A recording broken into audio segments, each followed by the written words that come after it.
अस्सलाम वालेकुम नाज़रीन, आप देख रहे हैं न्यूज़ टॉक। मैं हूं यशवीन जमाल। आज मखसूस नशिस्तों के हसूल के लिए सुन्नी इत्तेहाद काउंसिल की दरखास्त पर सुप्रीम कोर्ट में चीफ जस्टिस काजी फाइज ईसा की सरबराही में फुल कोर्ट बेंच ने समाअत की। सुन्नी इत्तेहाद काउंसिल के वकील फैसल सिद्दीकी ने आज भी अपने दलाइल जारी रखे।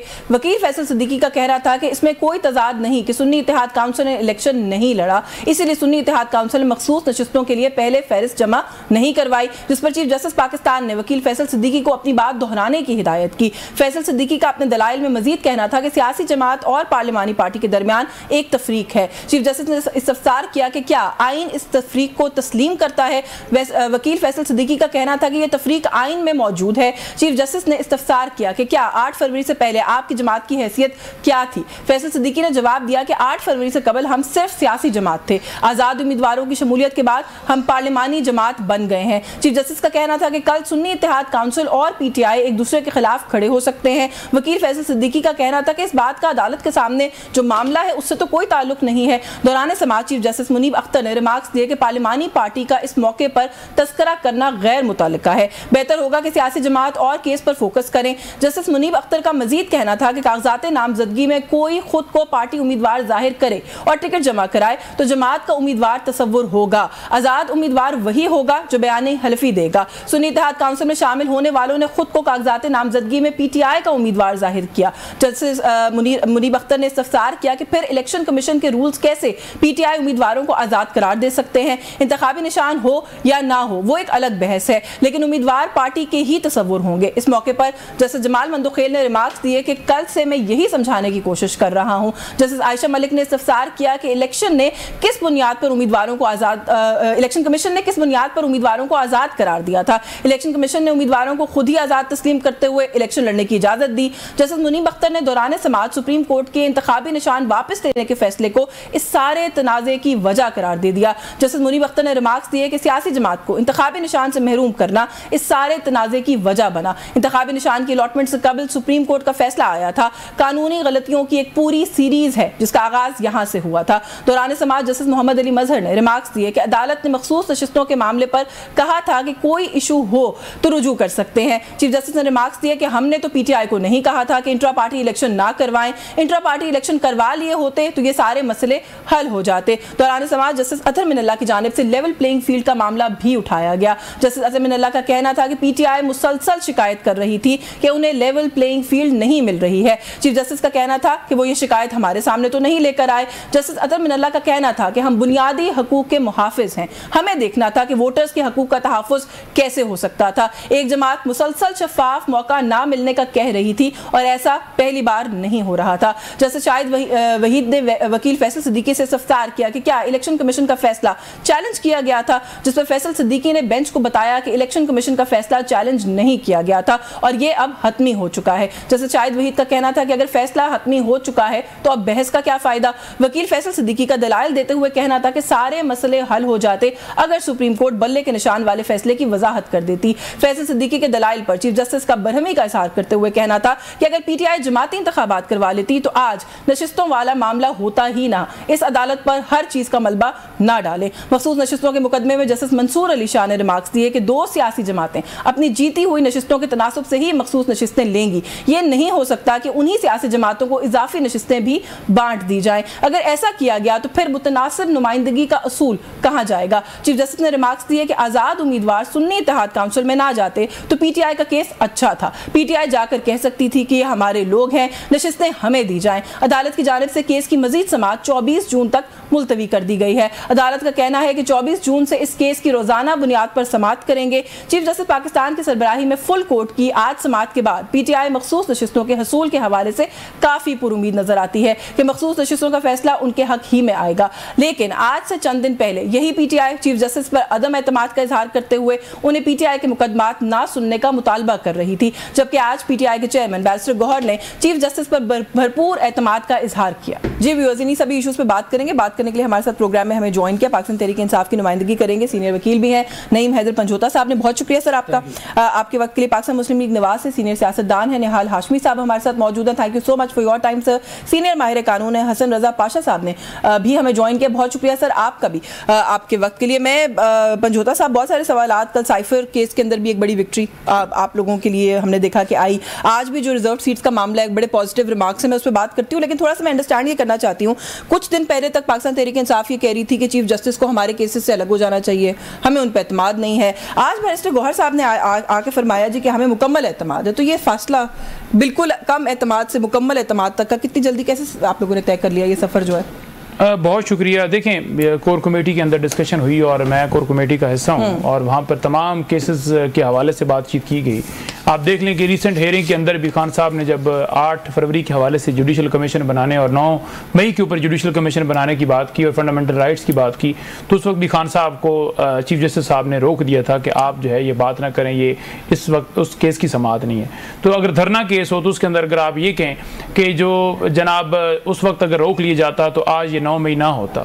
और इसी तरह से आप दीगर केसेस के अंदर रिमार्क्स जो है पाकिस्तान तहरीक इंसाफ के चेयरमैन या इमरान खान साहब या उसके अलावा किसी के हवाले से दें तो डेफिनेटली फिर इतराज़ तो आएगा, बात तो आएगी। और हमारी दरखास्तें अगर आप पेंडिंग रखेंगे तो हमें इतराज़ होगा। यही डिसीजन हुआ था कि वो हम इसके ऊपर डिमांड रखें कि वो तमाम जितने भी केसेस हैं उनसे अलहदगी करें।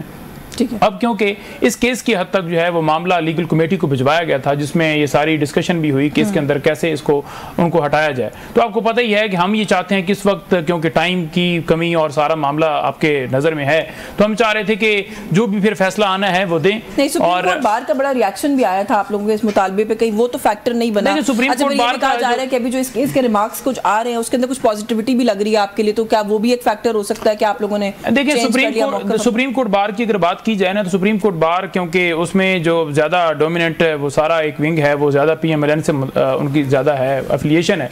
और इसी वजह से अगर आप देखें तो इस्लामाबाद हाई कोर्ट के जजेस के काम में मुदाखलत होती है, उनके ऊपर जो है वो बात की चीत की जाती है कि जनाब हमें बड़ा दुख हो रहा है कि ये इस तरह से केस की समाअत क्यों करें, जहाँ पर वो हाई कोर्ट के जजेस ये कह रहे हैं कि बताएं कि कैसे सर्वेलेंस होती है, कैसे जजेस के कमरों में कैमरे लगते हैं, कैसे ये सारा प्रोसेस जो है वो सारा हो रहा है, कैसे ऑडियो रिकॉर्ड की जाती है और उसे पब्लिक किया जाता है। तो उस बात के ऊपर आप देख लें कि तारड़ साहब हों या दीगर उनको आकर दुख लगता है, हालांकि वो वकील हैं और बार को भी सारा वो करते हैं।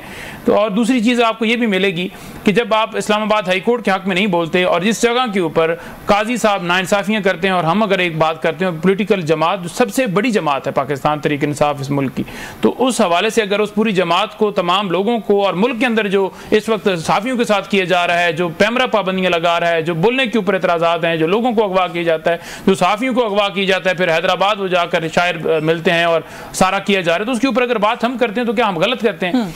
और दहशतगर्दी की दफात लगाकर वकला के ऊपर FIR दर्ज की गई, झूठा मुकदमा बनाया गया, मेरे ऊपर बनाया गया। आपने देखो कि उस वीडियो के अंदर मैंने तो कहीं नहीं मुक्का मारा, आपने देखो कि सुप्रीम कोर्ट से कहीं अलामिया जारी हुआ, कहा हो कि हम वकला के साथ खड़े हैं। ये नहीं करेंगे क्योंकि वोट लेने के लिए आएंगे। ये कहती हूँ कि जो चीज आप लोगों के लिए फेवरेबल है उसको आप सपोर्ट करते हैं, जो किसी और नहीं फेवरेबल की बात नहीं है।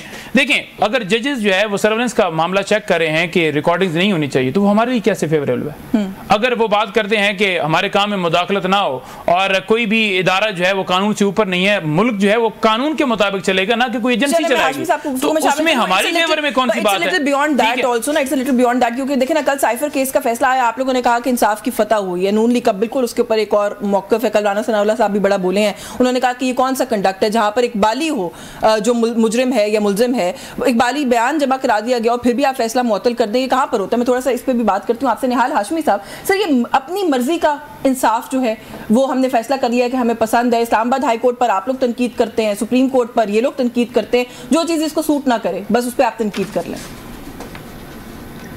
बिस्मिल्लाहिर्रहमानिर्रहीम। नहीं, ये होना नहीं चाहिए। ना इस्लामाबाद हाई कोर्ट पे हमें तनकीद का है, ना किसी मैजिस्ट्रेरियल कोर्ट पे हमें भी तनकीद का हक नहीं है, किसी को कहीं पर भी तनकीद का हक नहीं है।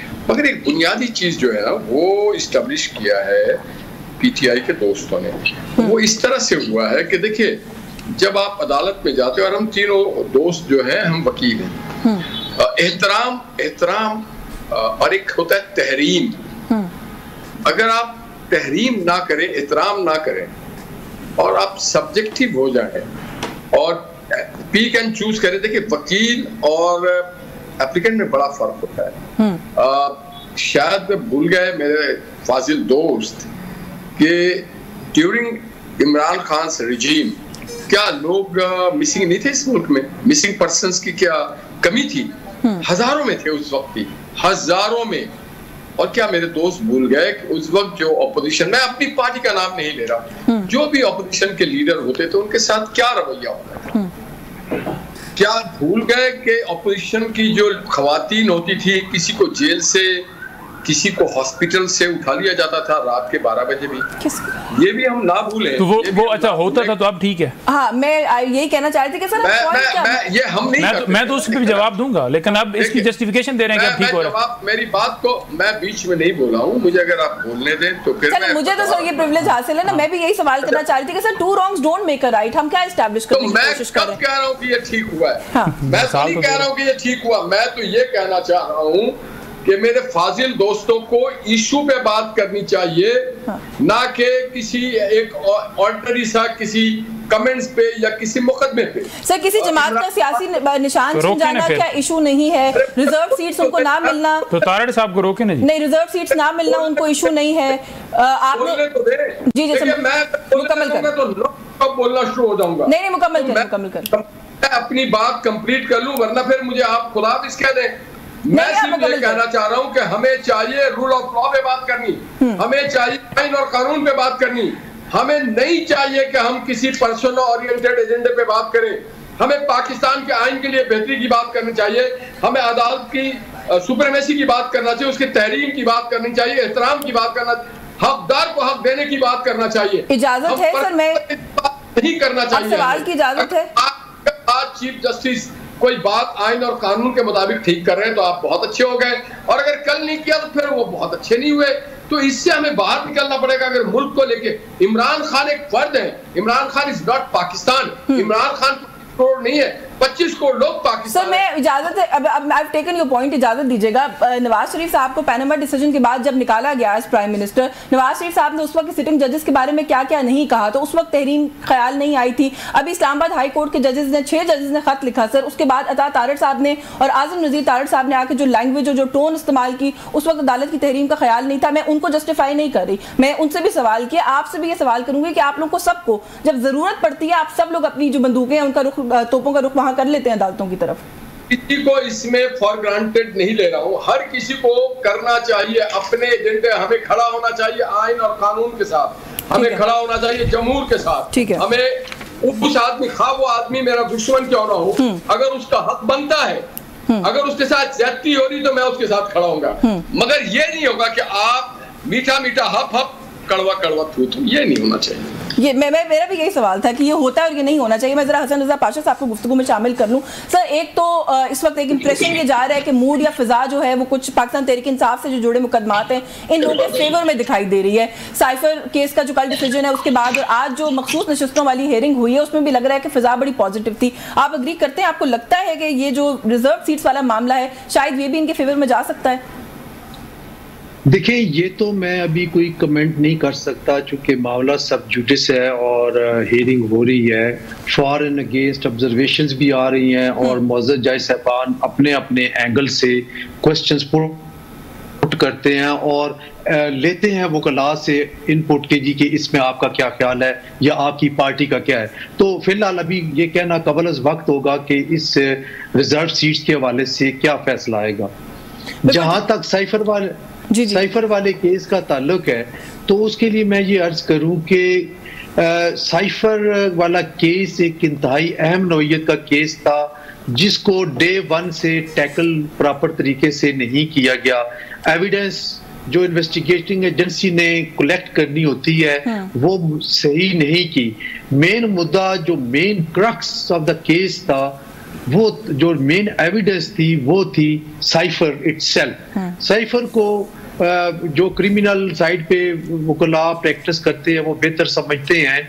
थोड़ा बहुत मेरा भी नॉलेज है बतौर स्टूडेंट ऑफ लॉ कि उसको साइफर को अगर पुलिस या इन्वेस्टिगेटिंग एजेंसी जो कि उसकी कर रही थी इन्वेस्टिगेशन, वो अगर कब्जे में ले लेती, फर्द मकबूजी बनाती, गवाहों के दस्तखत होते और उसका कंटेंट बेशक आप ना करते, शाया उसका कंटेंट इवन जजमेंट में भी ना लेके आते और जज साहब की सेटिस्फेक्शन होती, जो ट्रायल जज है और वो अगर उसकी बेसिस पे आगे काम चलता तो फिर शायद सजा का केस बनता था। लेकिन इसमें एक दूसरा लूप होल बड़ा इंपॉर्टेंट जो कि जिसको कंसिडर नहीं किया गया पहले, जो कि बाद में एपेलेट स्टेज पे यकीनन उसको कंसिडर किया गया, वो है कि जब खान साहब को शहादत सफाई का कहा गया और उन्होंने जवाब दिया कि मैं शहादत सफाई पेश करना चाहता हूं, और फिर वो शहादत सफाई ना लेना, रिकॉर्ड ना करना, ये मुल्ज़म के साथ ज्यादती होती है, चाहे वो खान साहब हो